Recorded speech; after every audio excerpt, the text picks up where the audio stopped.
Listen, dear, Levi, Wolfe, and I are in Florida working on this case.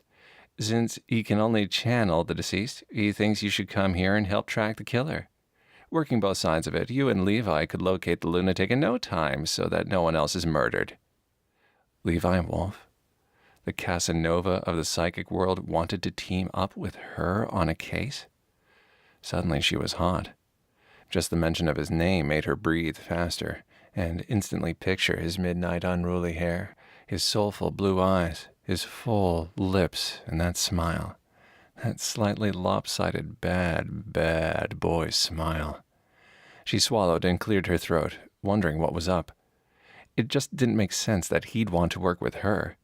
He was extremely talented and famous, so why would he want to team up with someone who was just starting out?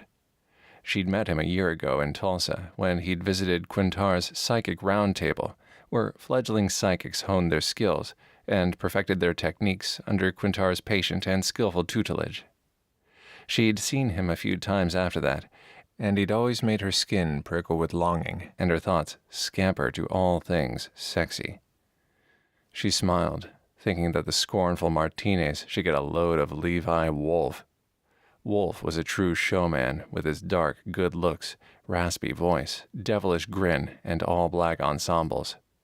Another body was discovered yesterday, and this murder was especially grisly, Quintar said, cutting through Trudy's musings. Levi said the woman was tortured for several days before being killed. That's different from the other victims. They were killed almost immediately. Quintar, I'm going home to Tulsa, not to Florida. She shook her head. Levi Wolfe was sexy as hell and way out of her league. Trudy, listen to me. Quintara suddenly sounded less breezy and more determined. This will be your turning point, dear. Do you know how many young psychics would jump at the chance to partner with Levi? Wrap it up there. I expect you to join us at the end of next week. I really can't, Trudy said, laughing a little at the older woman's tenacity. Your crystal ball is on the blink. I know what's best, and this is your time to shine. See you soon. Trudy realized that Quintara had broken the connection. Rolling her eyes, she pocketed the cell phone. Guilt nudged her. She owed so much to Quintara, so how could she refuse her?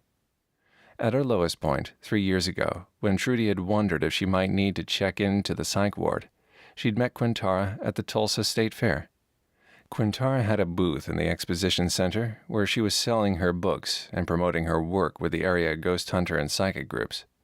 The minute she'd met her, Trudy had known that Quintara had been placed in her path for a reason, and she'd grabbed onto her like a lifeline, because that's what she was then and now, a lifeline. Glancing around at the whirling traffic, Trudy pondered her next step. Now that she was finished with the Finmore case, she'd need to find another one to keep her bills paid and continue to bolster her reputation. For the past 2 weeks, she'd worked closely with Cher and Brad Finmore and helped identify their daughter's slayer. She'd been able to slip into the murderer's mind and get information about who he was and where to find him. She'd also seen through the killer's eyes where he'd buried Kirby's remains, which had been found only a few hours ago, exactly where she'd told the police to look for it, near a yellow barn on the killer's uncle's property. Working with Levi Wolfe certainly would further her reputation and give it more gravitas, but could she keep her mind on work with him around? He was sex personified, and she could barely think rationally when she was in the same room with him. She'd experienced that every time he had visited the round table.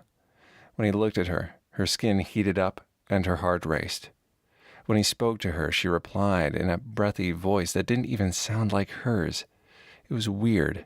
The man was dangerous. No, she couldn't work with him. She could rip his clothes off with her teeth, but she couldn't work with him.